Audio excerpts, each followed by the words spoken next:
Atzo gauean Laudioko jaietan hainbat eraso salatu ziren. Bi bat oso hurbildu zitzaizkigun hasieran eta hirugarren bat hurbildu zen sakila ikutzen zuen bitartean.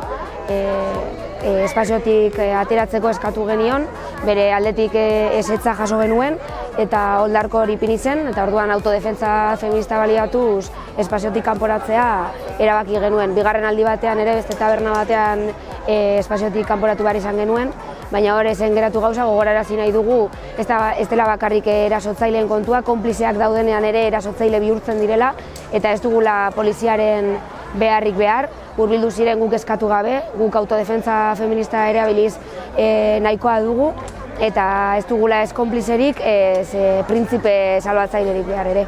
Horregatik guztiagatik eta ziurazki salatu ez diren eraso guztiengatik, mobilizazioa deitu du gaur arratsaldeko 6etan Laudion, gogorarazteko beti aurrean izango gaituztela eta geratzen diren jaietan eta gure espazioetan ez direla berriro ere sartuko erantzunik gabe.